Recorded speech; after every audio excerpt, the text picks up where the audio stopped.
discussion, which is the first panel discussion for the day. And we have a very special moderator with us. So as we're taking the chairs, then we'll be having a moderator right here. So let me tell you what is the topic of the panel discussion. It is unlocking the collective potential of supply chain. Right? We have the moderator right here with us. Yes, we are the moderator, and she'll be drawing out the first lucky draw winner today. All right. Ladies and gentlemen, please put your hands together for Miss Mugdha Kalra from CNBC TV 18.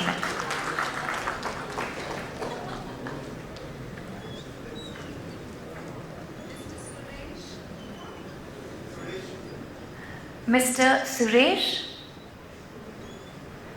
If he's a surround, I take it.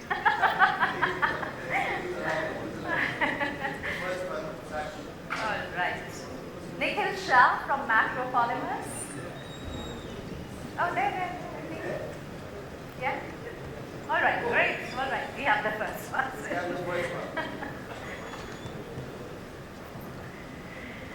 Congratulations. Absolutely. The Deven 09 is all yours. There you go. Oh, lift it up. Lift it up.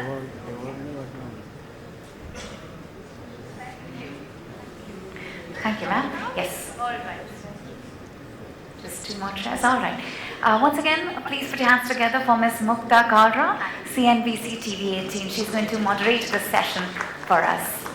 Very warm welcome to you, ma'am. Right? Just wait for like 10 more seconds and then we'll be calling out names.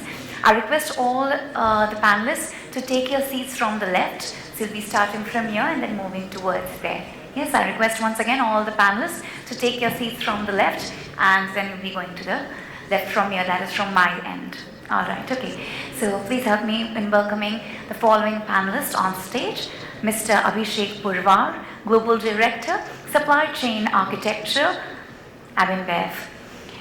Mr. Punit Modi, Integrated Planning and Commercialization Director, Mondelēz International. Mr. Pepe Sheshadri, Executive Vice President, Reliance Retail Limited.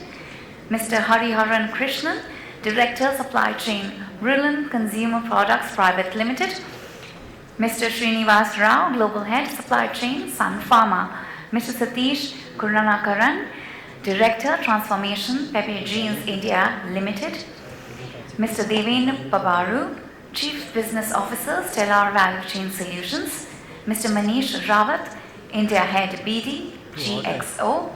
Mr. Tarun, Bhargava, Head Global Customer Delight, Galaxy Surfactants Limited.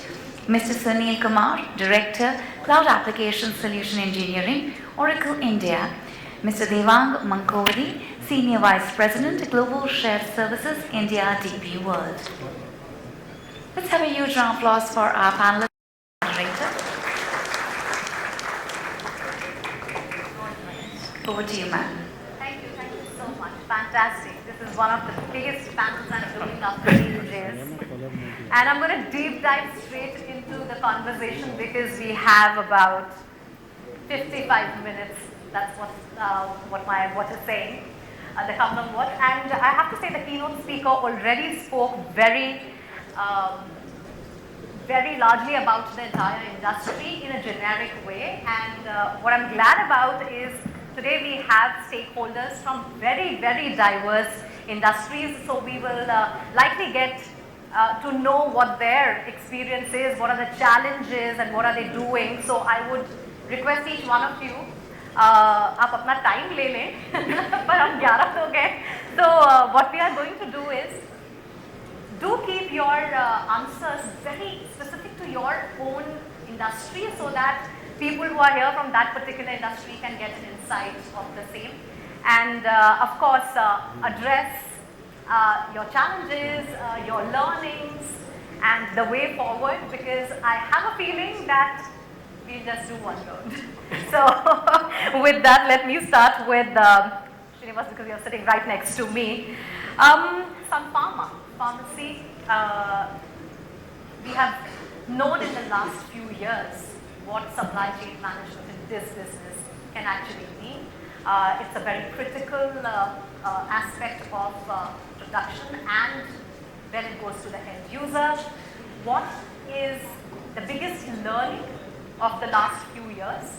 And what are the disruptive changes that you are seeing which pertain to your industry and now need to be really sort of addressed? So, am I audible to the? Yeah, okay. So thank you very much. Glad to be here at the conference again. Maybe after 2 years, I guess I'm here. So I work for Sun Pharmaceutical as the global head of supply chain. Just to set the context, a third of the revenue comes from within India and about 2/3 of the revenue comes from outside. And in terms of the challenges, people ask this question, what are the various challenges? We've seen challenges starting from COVID in 2020, then 21 was shipping challenges, 22 was inflation, 23 we see geopolitics, which is happening, China, this and all. 24, if you were to ask me to predict, I know for a fact that 2 big events which are going to happen, which is elections in the United States and elections in India. Yeah, all of us know about this thing. And the one key thing which I actually take is, especially for pharma industry, with so much of disruptions which have happened, both domestically as well as globally in supply chain is, I have very consciously shifted my focus from how do I manage my supply chain just in time to just in case. What I mean thereby is, the inventories which we used to manage just in time have actually moved up in the COVID period because of the uncertainties of various things, and both from the demand side as well as from the supply side.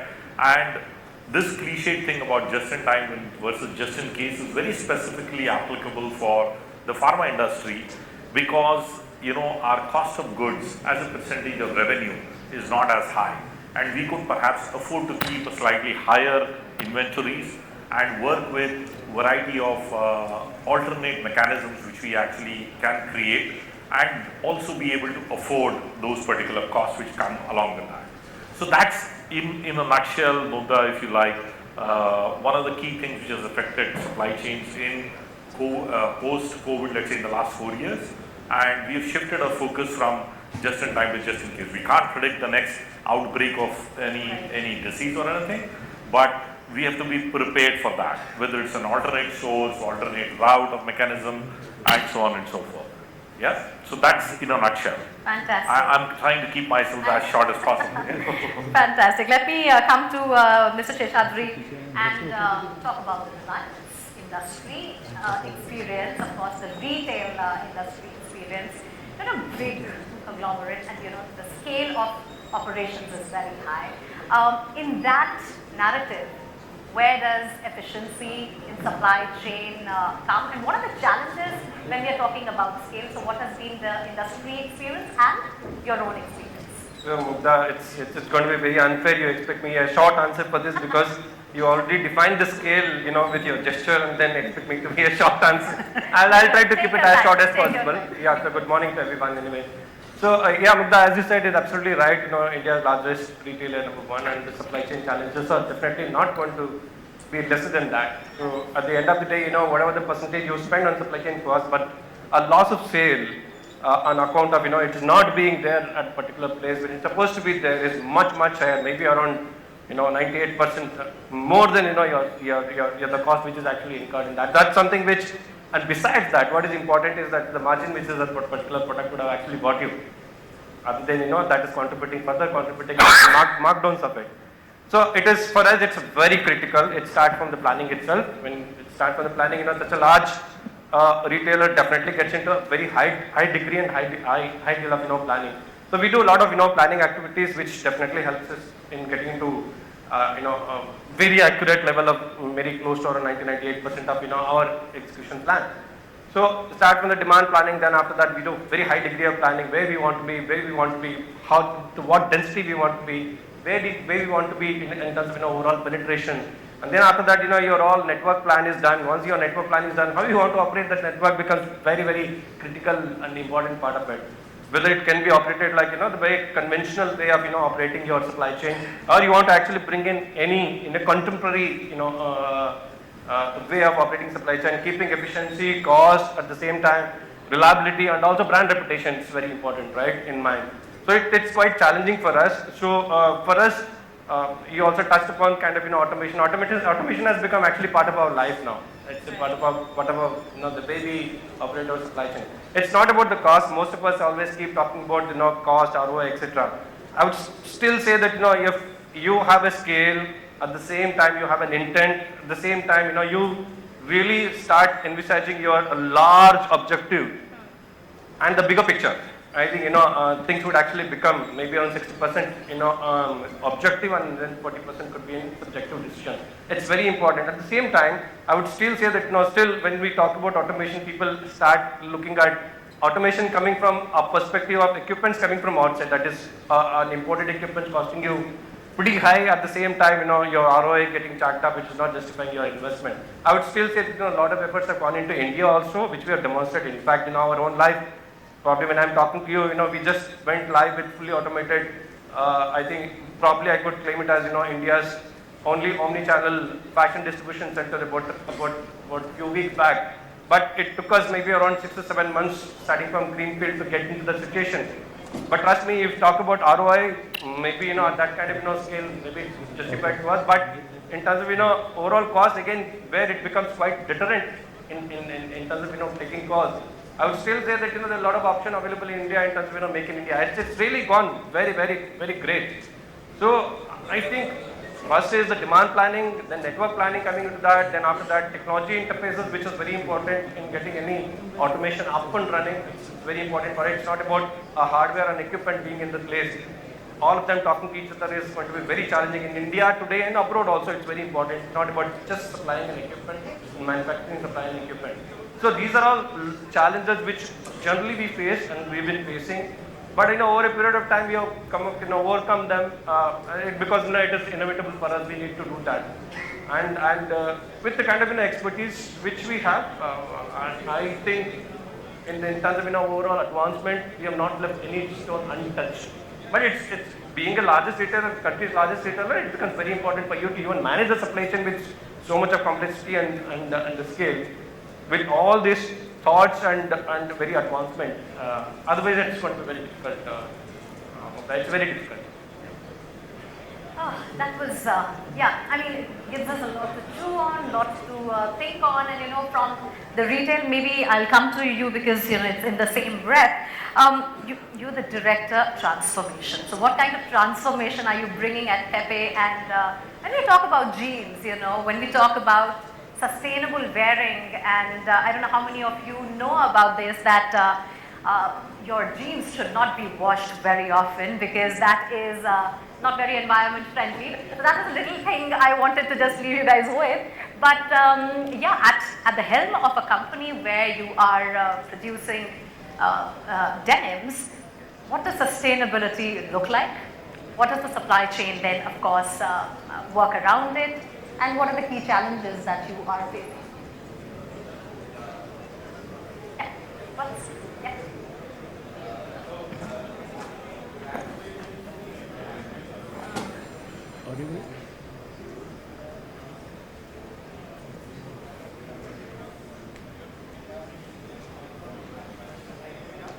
No.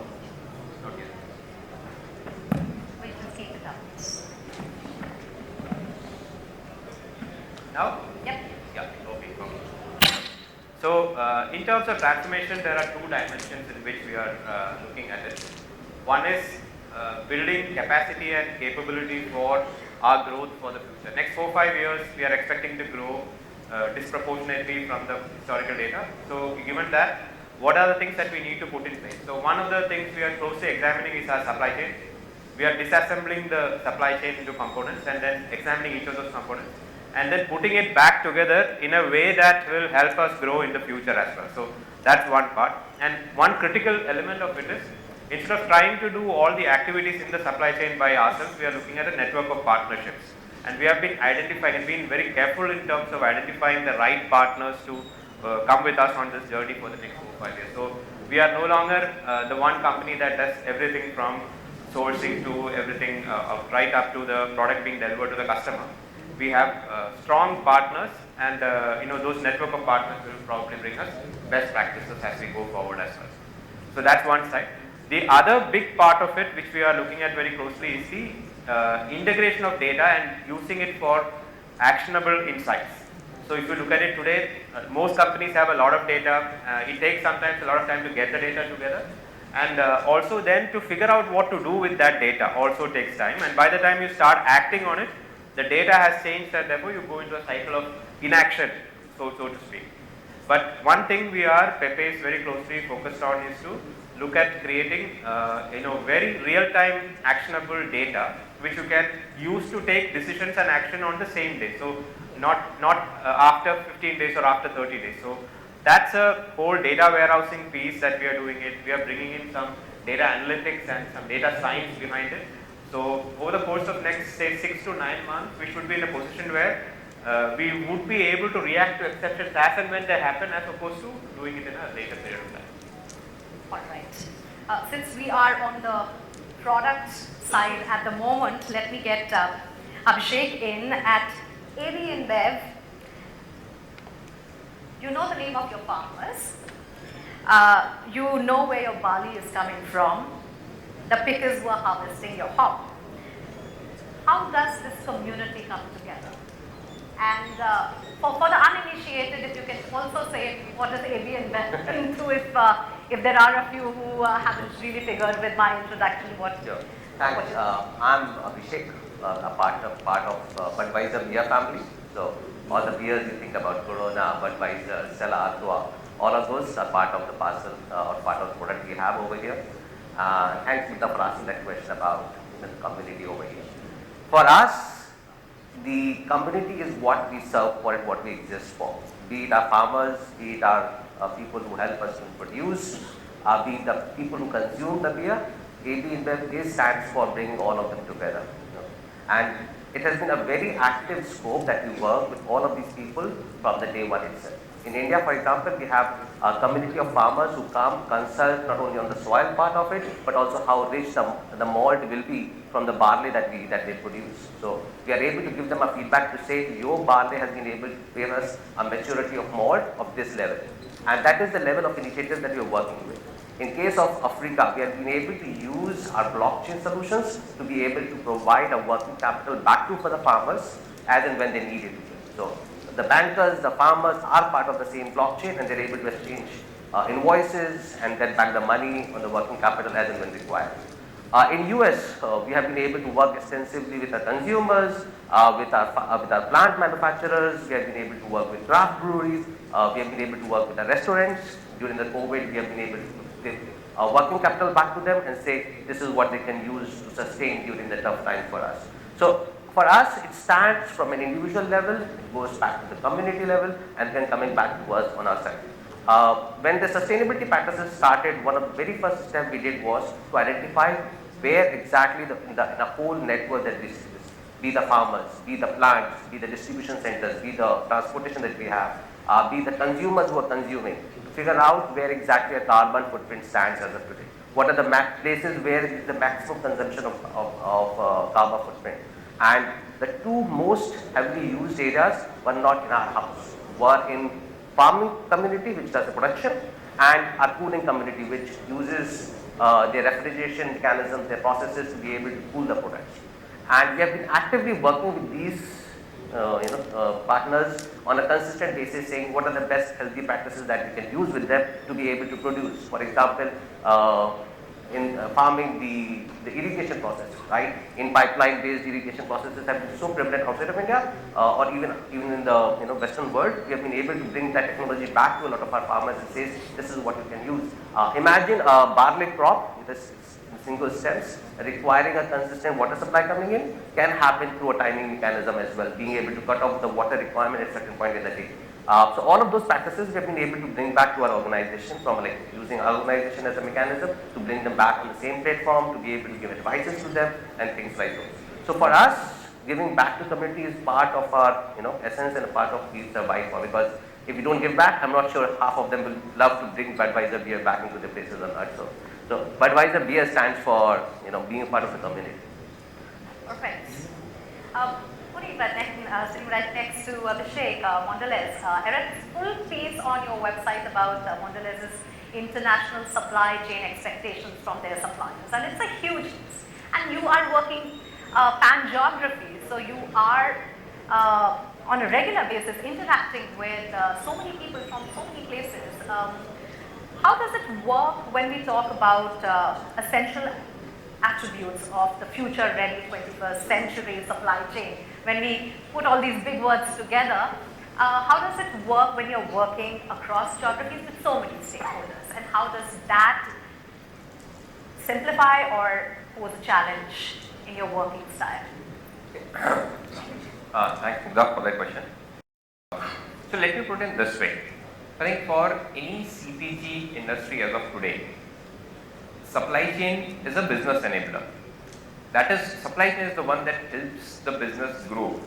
And there have been changes that we have seen over the years, right? It was initially sales and marketing used to drive business. In today's world, supply chain is the one that probably drives your business to the best, in the best possible way. It is a business enabler, right? Why do we need to be future ready? All supply chains, essentially, it is important that you get your products to the consumer in the best possible manner, best possible quality, most optimized manner. Be ready for delivering, or be ready to deliver the best service at the best possible cost. Now, all of this would be possible only when you are future ready, right? Now, all CPG companies will basically have 4 different verticals of supply chain: source, make, plan, deliver. Now, it is important that we identify what is required to make each vertical to be future ready. And I believe there are 3 most important things to be future ready. The first is digitalization. So, embrace digital. That's the first one. The second is get the right hardware in place to be future ready and to embrace digitalization, which is extremely important. And the third one is be people ready. A lot of times people invest a lot of money in between digital projects and hardware, but you don't have the right capability of people to use it. So these are 3 most important things to probably be future ready. And for an organization which works across the globe, across 200 companies, 200 countries, it is very important that every country works in the most optimized way, because supply chains have become global. You would import raw materials from across the world, you would export finished goods from all across the world. And in a highly competitive industry, if you are not the most efficient, there is somebody who would always be better than you and very quickly be better than you. Now, all of these things, when you are future ready, I think the most important thing is they help you to be agile. And in today's VUCA world, agility is probably most important. You'll never be able to identify events that are going to happen. You might predict a few events that will happen, but they will happen at such a pace that you'll never be able to predict them. Agility, by being ready, by being digital ready, is the one that really helps you to overcome these kind of events and ensure that you're still, one is able to service and you're still able to be competitive during these times. So I think future ready, extremely important. The points that we talked about is the one that really make a difference in driving your business ahead. Fantastic. I want to come back to the people piece, and I also want to come back to the digital piece. But before that, I just want to pick your brains on a little more on the consumer behavior side. And Deven, if I can get you in, you have a massive portfolio of your own as well. You've been with Future Group, Wellspun, Bennett Coleman, Gillette, Lopas, and now Stellar Value Chain. If I have missed any industry, then what has been and these are very different organizations, different products, different interfaces with other industries and customers. What has your overall experience been? How is consumer behavior changing, and how does that affect supply chain management? If you could just bring in some perspective on also the trends you saw over these years. I think your first comment that keep it short is always a good boundary, so I'll try and keep it short. One of the things in the last 20-50 years, and maybe if I tried in the last pre-pandemic and post-pandemic. So some of the things that are changing, us have been seeing it. Speed with everything moves today. I am not only talking about the digital part of it, I am also talking the physical part of it. One, I will talk about infra. Infra itself or enabling factors itself have made trade frictionless. So whether you talk of GST, whether you talk of e-way bill, whether you talk of roads, whether you talk of ports, whether you talk of the variety of enabling factors which have come together, have brought a speed to India which is nothing new for the world. The world has always been fast. It's in India that we have seen all of these changes. On the consumer side, I have seen trade 30 years back, and I can tell you that speed that even 5 years back when we first time implemented a sorter or a sortation system, we would still give ourselves 100 on 100 if we do something in 24 hours. Today, if we go and tell this that we will take 24 hours, most of the time we will not even get the business from a customer.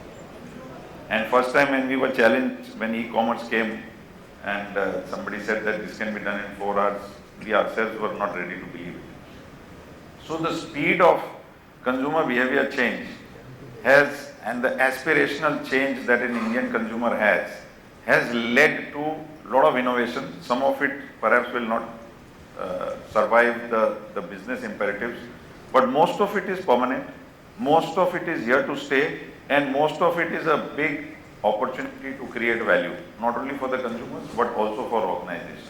And obviously the road is not a straight line. You will go through a topsy-turvy business, but ultimately the good news is that if you look at the next 4 to 5 years, we will not only, I am sure, not only be equal to the world, but we will surpass some of the standards that we have set. The kind of complexity that our country has at the scale that we are in, it puts an added pressure on the creativity and added pressure on the kind of innovation that we will be forced to do. In fact, a lot of innovation is forced. Everybody believes that innovation is some, I think innovation equally happens when you have no other choice. And in the good old days it used to be called jugaad, but I won't call it jugaad. I am saying today the ability of the organization to craft an experience and generate business out of that, changing consumer aspirations, is mind-boggling, the kind of opportunity that is available to us. So everything will be faster, everything will be more accurate, and everything will be more real-time, because that's what is the need of the hour. And I think all of us are working towards making that happen faster. Wonderful. Should we move to logistics and get Manish in? Manish, GXO, innovation. We just heard of innovation in logistics is your forte. And I'm taking the discussion a little ahead with you on the digitization bit of it. How is digital transformation coming in logistics, and with your experience of the industry, what have been some of the trends that you saw in the last 5 years? Okay, before we start, and because we're using the word digital, let's have a question to the audience. How many of you, just raise the hands, are on Instagram? How many of you Instagrams or LinkedIn? How many of you believe now that an influencer fraternity has cracked it more and getting more value from the same tool? And that's the answer. The whole idea is more and more you understand the product, more value you will derive from it. Now it becomes very important from a manufacturing unit and an LSP to understand this relation. And mostly in India we have seen this relation remains short. So the integrations becomes difficult. But what we have done globally and what we are doing in India is to keep it very simple. We remain ourselves with long-term relations with our customers. So we remain ourselves with less diversified, and we believe in long-term relationships. We listen to the customer, we listen more, and we keep on listening to the customer. And that's why we have even customers in India which are more than 15 years with us, the same customer. And these are global brands. And is the strategy successful? You can guess we are delivering more than 300 million square feet of warehouse across the world. And most of these customers are just giving us one place to work with them, then the next phase in the region, then in the country, and then in the world. So our way of digitalization is keep on listening to the customer and then bring the whole ecosystem of your technology, leverage of the knowledge points. We have one of the most strongest centralized knowledge system which takes care of the products for across the world sitting in India. So any automation solution which has been developed maybe in Europe or in America or in Australia is being developed by Indians sitting in India. So that's why we get different kind of an experience coming together, keeping it simple, and then continuously innovating, passing on the cost benefits or the benefits of the productivity that we get in, and that's why we have sustained ourselves for more than 10-15 years with the same customer. Wonderful. I think one of the things that stays home is understanding, as you said, who you're selling to, who is your customer, of course, but also what do they want now with changing times? What are their expectations of your business, and why would they stay committed or loyal to your business? Are you also changing your way of functioning with their way of changing how they do their business? Interesting point there. And let me get Deven here from DP World, the largest seaport in the Middle East with nearly 150 businesses across 6 continents. That's not an easy job to do. How does geopolitics and supply chain disruptions and regulations and rules and all the Kaida Kanuns, everything, how does that all come together and how is it seamless management when you're talking about such geographies? So actually, we are transforming, and if you see supply chains were changing probably prior to pandemic. Post-pandemic, they are transforming. You have new routes coming.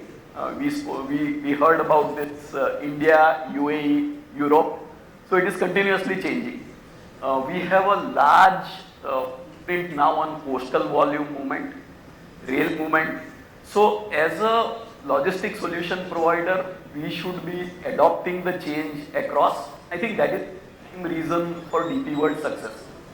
We have been adopting change.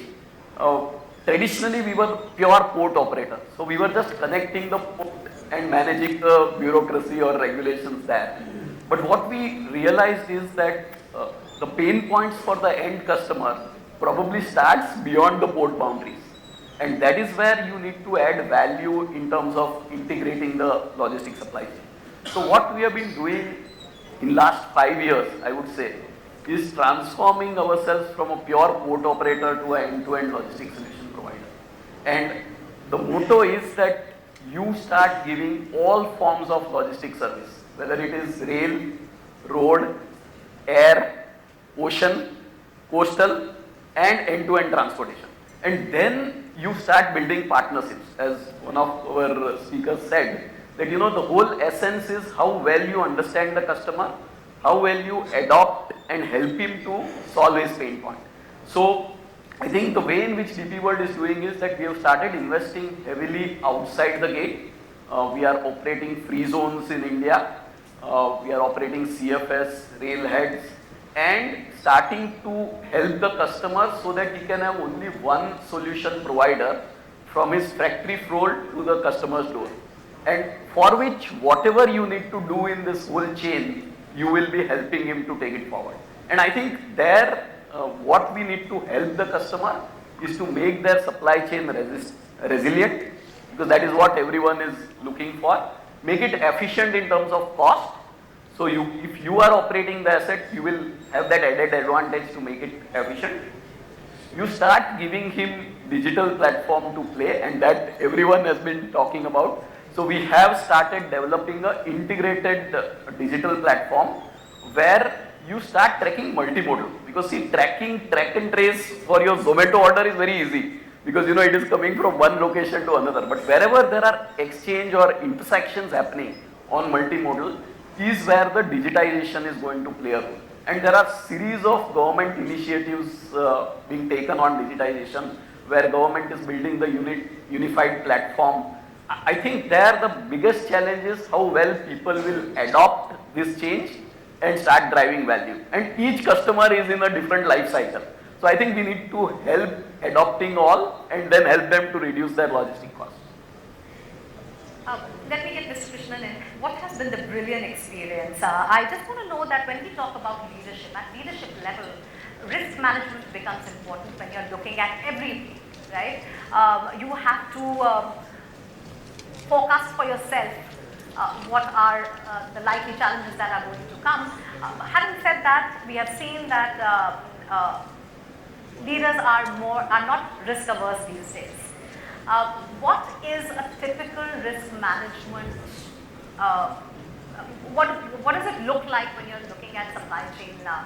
And how quickly do you adapt to changes, or how much time goes in actually thinking about, if I have to really revolutionize this process, how do I assess my risks, and how much time should I spend on this before sort of getting ahead with everybody in the market and doing what everybody is doing? So I hope you can hear me. Let me give a brief context, right? And today all of us are sitting here post-pandemic, right? So that's the biggest risk that we've seen. We've seen the Ukraine-Russia is also playing out. Now I think the big difference is, I think for a lot of companies, right? I would say that when the pandemic hit is when that context of a risk which is macro rather than a small micro risk really came into play, right? I'm just giving you an idea, right? When we basically are in the FMCG product range, but a large product range, right? And which has multiple chemicals coming from all over the country, all over the world, right? And you had the biggest of them saying, coming back with force majeure and saying, sorry, we can't supply, right? So that's when we took a call when we looked at our supply chain, and we looked at it very integratedly, right? We looked at procurement, we looked at manufacturing, we looked at logistics all together. We said, you can't look at each piece by itself. So when I look at the procurement space, right, that's when we realized that till that point of time, our focus largely was still the first tier of who supplied us, right? So our risk was saying that who's my supplier and what risk do I see, right? And then we discovered that that's just not enough, right? Because it really goes into saying how many tiers down. So for example, I might have a supplier who supplies me a simple thing like a label, right? All very fine, you thought it's a local supply chain, we will manage, right? You suddenly discover that the substrate that he uses is actually important, right?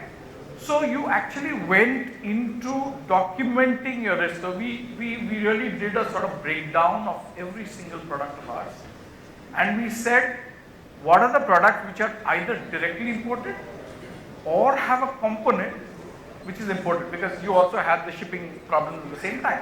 So we said, we actually broke it down and said, these are things that we need to find alternates for. Because, see, the world has changed, Srini mentioned, right? Earlier you said single source, very good, you develop partnership, right?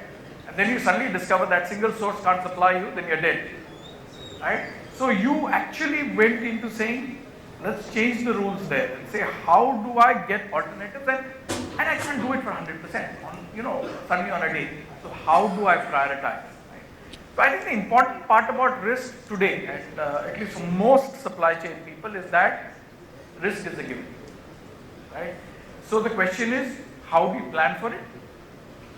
The question is how, and there are, like we said, there are macro risks that we talk about, and then there are micro risks. So you need to sort of break down each part and say, what is the probability of each one of them happening, right? I think the important part really also is, and I put this slightly on the planning side, is how do I do these what ifs, right? To say that if this fails, how does it affect me? right? I think and that's why I said every part of the supply chain has to look at it. You cannot look at it just from one single angle, right? And you say that, yes, if this is going to be the problem, how do I have an early warning system, right? Do I know that, the minute something happens, how do I react to it? If oil prices change, what do I have to do? Do I have to pre-buy and keep, right? I think those are things which, if you look at from now to going forward, like I said, risk earlier was possibly, I would say, again, the pre-pandemic, it was a good to have, right? Now it's going to be a part of life. And the most important thing also is, it's not just a report or something that you say, okay, can happen, what do I do? You have to see whether it works. So you have to test it out even if you don't have it, right? So if I need to have an alternate supplier, it's not that I wait for my first supplier to fail and then look for it, right? I need to test him out and say that, yes, can he supply me? It might start off with just a 10%, but am I able to do that? So I think those are the sort of, like I said, risk management is now a part of life for any supply chain, right? It could be, looking, and these are going to be very, very dynamic. Again, earlier, it was largely static. You said, okay, this is how the world is and this is how I would run. Today, you have to say that, yes, if this doesn't happen, what's the alternate that I have in mind, right? Absolutely. It's not on paper, it has to be on the ground. Now, Tarun, same business, right? Chemicals. Yeah. How does that work with supply chain disruptions then? And do you always have a plan B? Do you always have different sources? Do you always keep those things in mind, especially from risk management point of view? How does it work in the business? So let me be very honest. There's again a pre-pandemic and a post-pandemic. Yeah, we live in now, yes, different worlds. Pre-pandemic was all about having the least cost and availability. That's it. But post-pandemic, it's different. Post-pandemic, you need to have alternatives. You need to have your resiliency put into the supply chain. So you now go a little differently. And some of the ways which actually the pandemic only perhaps taught to everybody. I would just make a statement. Everybody in the world, it taught that work can be done from home. Prior to that, it was always thought office work, office. And pandemic taught us, no, equally efficiently you can do work from home, and that's the technology piece which brought in. So you de-risk your employees not being available. So that's how technology comes into the place. And this is true for every company, just not chemical. But for chemicals, what is certainly the most important is safety. And again, in safety, if somebody wants to see, and I'll just share something which could be a use to everybody. We move some of the chemicals which can be termed even as bomb on the roads. So highly dangerous. And Reliance is the product steward for that. So they ensure a lot of things. But in spite of the fact that they ensure a lot of things, it's GPS control and everything there was one missing link. And that missing link, again, we got it through technology. We bet on a startup, and I'm fortunate enough that that startup actually made some good moves. Now this technology piece is a IoT-based AI solution, which is doing a complete driving risk profiling. What does that basically mean is that across the way the driver is on the road, it is checking every aspect of how the driver is behaving on the road vis-a-vis the movement. So it tells you how much hard braking he does, what is the tailgating he does, how much time he has passed another vehicle which is not the safe distance. It tells you which are the places where there is accident could happen. It tells you very clearly who is your best driver. So if I have to be in a hierarchy of saying that I put the risks, then I would say my best driver should be driving the potential bombs on the road. And we have piloted this project with a startup, and it's given good result to us. And I'm very happy to even say that tomorrow there is another program on Taj at Gateway, where one of our driver is being said the best driver by Reliance Industry and Nicer Group put together. So, and how this happened was, this piece, this technology piece, that how technology is impacting into the supply chain. This technology piece is completely analyzing the driver. The moment his trip is over, there is an expert who is sitting and telling him something about it. And then when you do the counseling, it keeps on improving, improving and improving. So when you have very high risk, you even go this way. And let me tell you, the distance that we travel is not more than 80 kilometers. Just for that 80 kilometers of the movement, we have said that this needs to be done. And I'm pretty sure that with the successes which have come in, Reliance will make it for everybody very soon. So that's one thing which I will keep, and in the interest of time, I will not go into many other things which could have been said. But let's keep this one practical aspect, that there is a technology which is available which can help the businesses for their business results. And in a chemical company, safety comes first. No, very insightful and a very interesting example there again.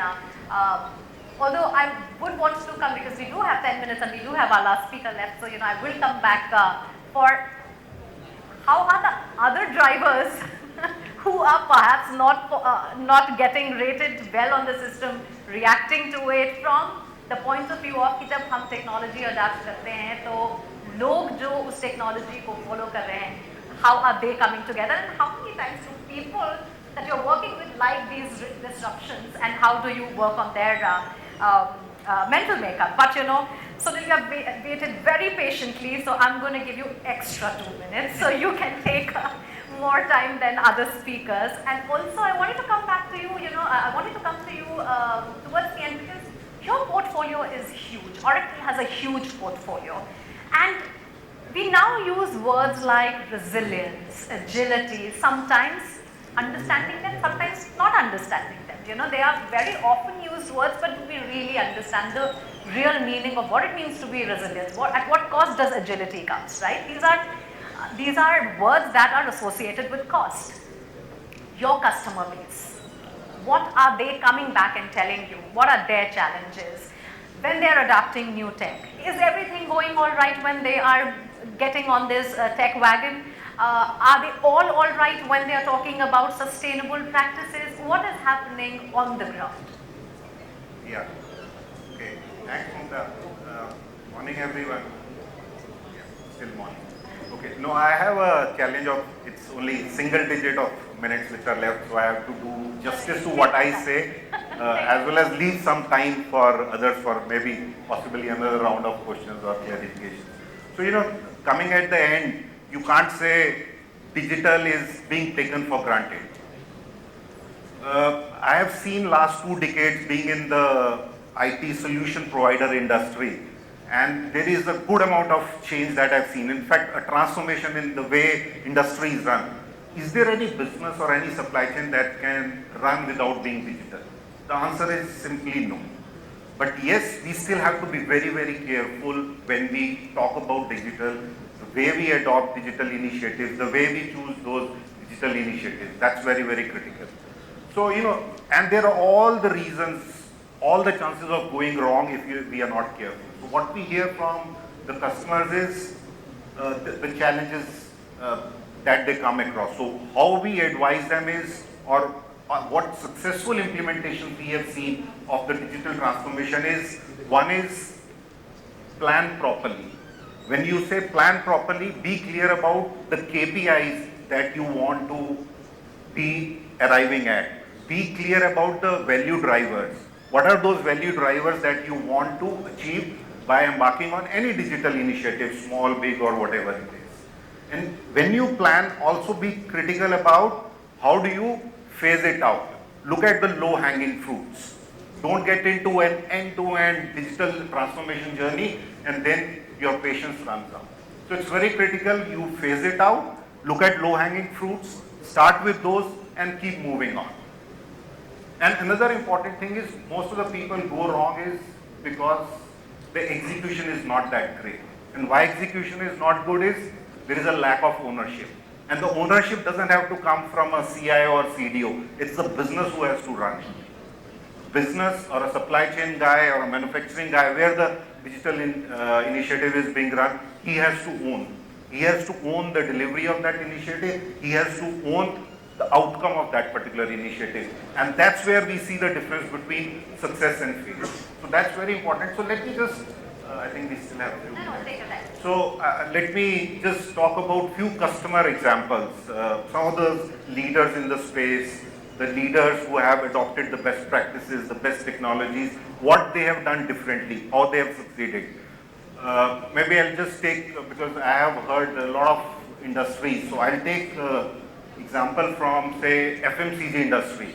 So here no prizes for guessing the number one FMCG company in the country, like Hindustan Unilever.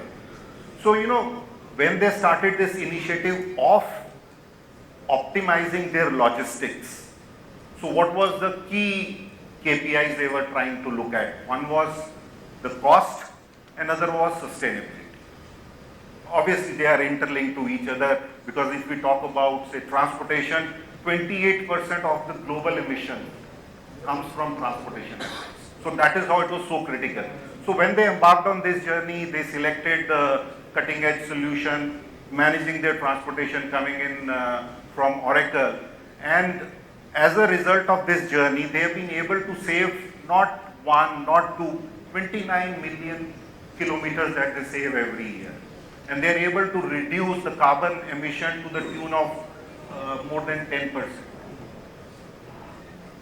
So that's the kind of saving, apart from optimizing the container, the capacity that is available to them. So a lot of optimization, lot of cost cutting, lots of kilometers reduction, lot of CO2 emission reduction. So that's the kind of savings a company like Hindustan Unilever has been able to achieve, apart from being resilient, being able to serve the consumer base as the demand had surged during pandemic period, which had gone to more than 120, 130%. They were able to serve that demand in spite of such a surge that they were seeing during that period. Similarly, coming to another leader, just moving to another industry, the number one footwear company in the country. So we have all grown up wearing those shoes going to the school, right? Bata. So they are the largest in the world in terms of volume that they serve in the country. So they embarked on an initiative to digitalize their warehouses, to make sure that their inventory accuracy is 100%, what they are delivering to the stores is 100%, it's a perfect order, and the throughput from their stores is increasing significantly. What they achieved by putting in the right systems in their warehouse was increase in productivity by 100%, whereas they were doing 400 to 500 pairs of shoes every day per person, they increased it to 1,000 per day. Just imagine, same facility, same energy consumption, same manpower, throughput has increased, inventory accuracy has increased, what is reaching to the store is increased. We move into a store, we want a particular shoe of hush puppies or anything, that's available. So that's the kind of KPIs they have been able to deliver. I have few more examples, but I think the time is left, so we can, some other time I can share those examples with you, how other leaders like Aurobindo Pharma,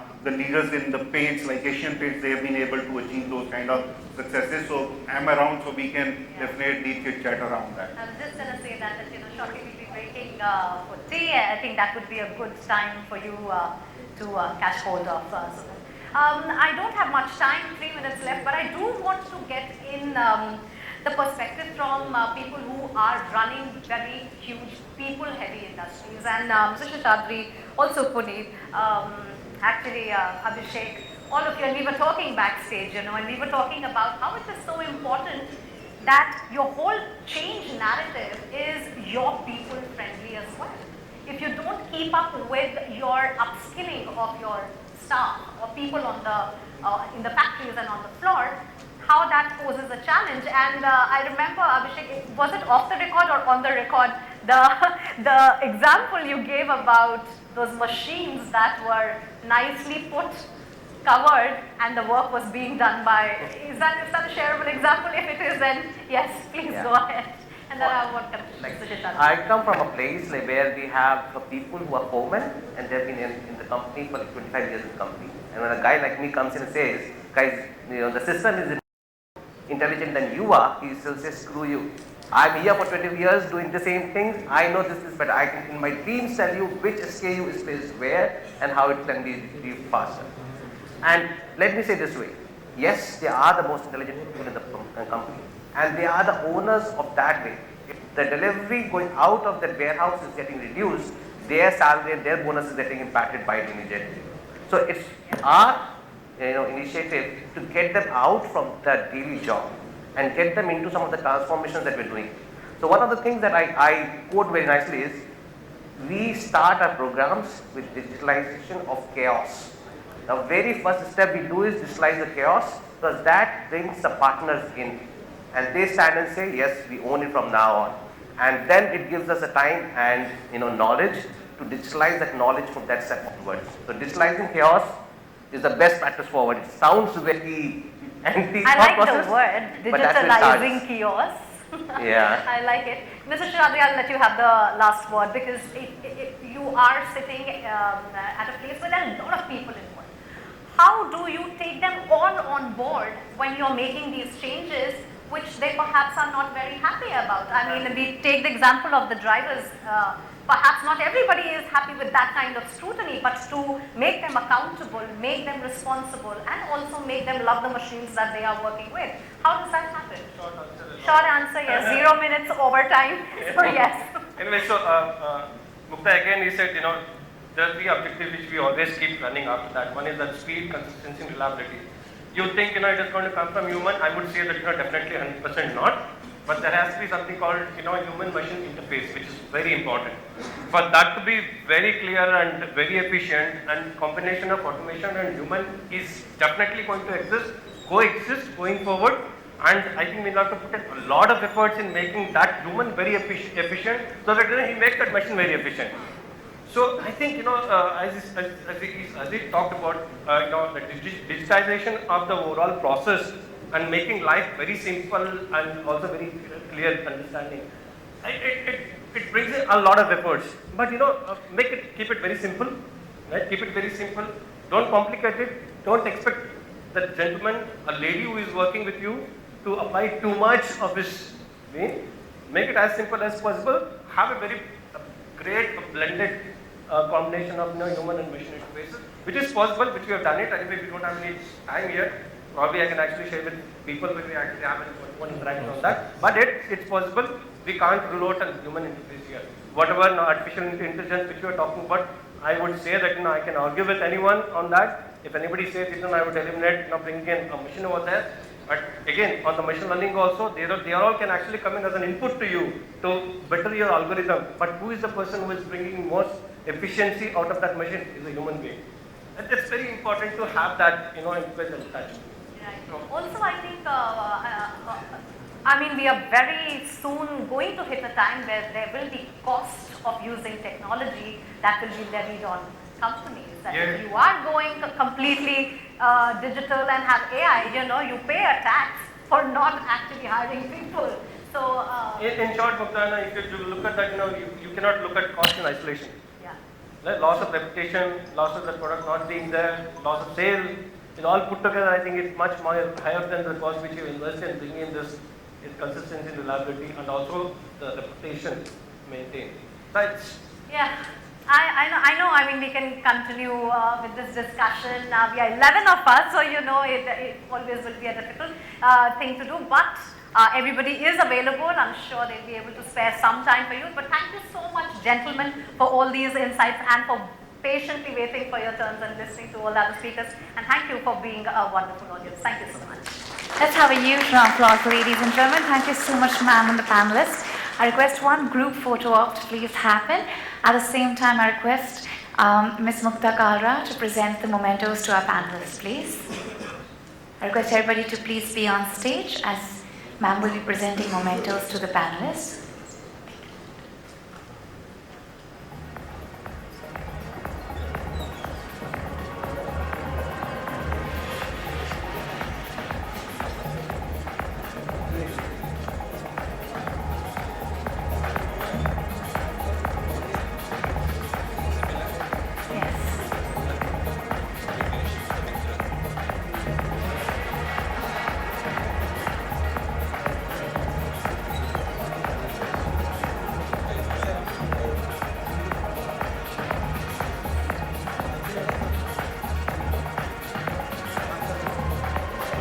Ladies and gentlemen, also let me tell you that we're breaking in for the coffee break. But I want everybody to be back in the next 15 minutes in the interest of time. I know in the agenda it's 30 minutes, but I request you to please be back in the next 15 minutes. You can take in your coffee mugs and sit here as well. Also, after 15 minutes, that is post the tea break, we'll be having the ELSC Leadership Track 2 in Konkan. So please be there as well. So everybody who's listening to me, please be back from your coffee break in the next 15 minutes. Thank you.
Thank you so much.